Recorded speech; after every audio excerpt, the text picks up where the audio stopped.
Yeah, it's been a fun process to meet and you know, learn this new Gen 3 car.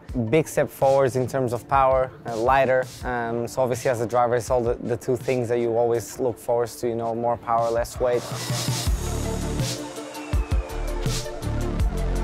30% of the energy that we're going to consume in a race is going to be produced by us inside the car, by the car. Yeah, it's obviously massively different. You know, we've got 100 kilowatts more power in the race running. We've got different tyres. The car's lighter, and obviously it's fundamentally a different car. We've got a new tyre this year. We've got a lot more power as well. So yeah, all these things combined make it a completely different beast to drive, but enjoying the challenge. The car is still quite new. Obviously, we have a front engine now as well, so it's quite different to how the car works on track. We also have different tyres, which is basically our first feedback from the asphalt to the car is the tyres. So the car is behaving quite differently than I'm used to. The main things which most people will have said is power and weight. Obviously, reduction in weight is a big thing for any race car. I feel like I got used to it pretty quickly. I'm sure the other drivers will too. The car looks very aggressive, very different to the past, and yeah, I have to say I really enjoy my experience so far in the Gen 3. As racing drivers, we typically come up through the level of karting, Formula 4, Formula 3, Formula 2, and those sort of levels below Formula 1 are broadly the same sort of race car.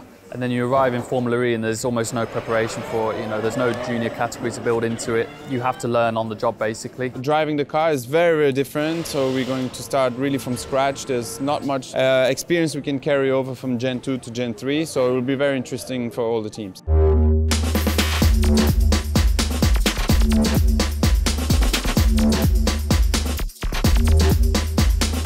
It's a completely different animal, so lots of components have changed, but the car itself is very quick, especially when you go on a 350 kilowatt power lap, then the car is very quick. So we have regen at the front, the motor at the rear has much more power, 100 kilowatts more, the car is lighter, smaller, it's harder to control, and traction becomes a big issue because of the low grip of the tires. With a high power, you're always struggling with traction.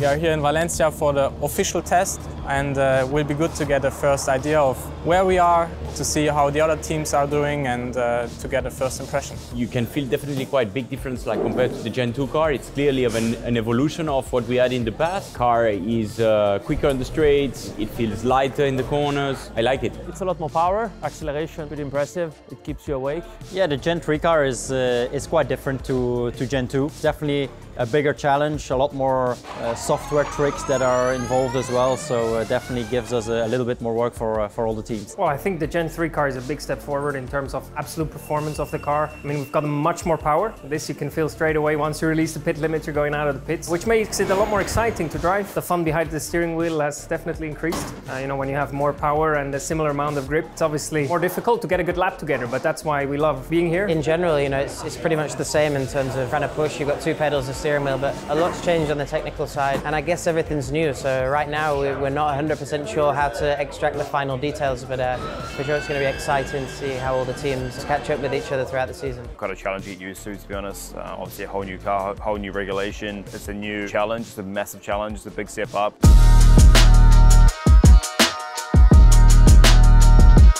I do believe it's going to change the racing, yes. Hard to predict of how the racing will be, but as it's a brand new car, I think a lot of teams will be closer together generally. We now have the possibility to recuperate more energy. We are also regenerating energy on the front when we slow down the car. So basically we're not wasting any energy at all anymore during braking phases. And I'm not sure how this can change the racing yet. This week we're going to have all the cars on track at the same time, so we can finally see how we all behave around each other. Racing will still be very much Formula E style. You know, there's a lot of energy to save. You got to drive efficiently, make sure that the most efficient guy will still win the race at the end. I guess in the race the car will be quite a lot faster than it was, not so much in qualifying but a lot in the race, so I don't know exactly how it's going to affect overtaking. I guess it's not going to be so easy to pass. We've driven Gen 2 for a while now, so to move ship, and obviously with the Porsche powertrain for us as well, it's completely different. Very much looking forward to it. Obviously the season's really quite close now, and yeah, we're here in Valencia and we just need to try and get as many laps as possible. I think we'll have to wait and see the first 2-3 races to see how the dynamics go on. I think the racing will change a bit just because the nature of the design of the car, speed, the way that we do the races will be a little bit different. It's a very interesting car to drive, very different to what I've experienced in my whole career previously.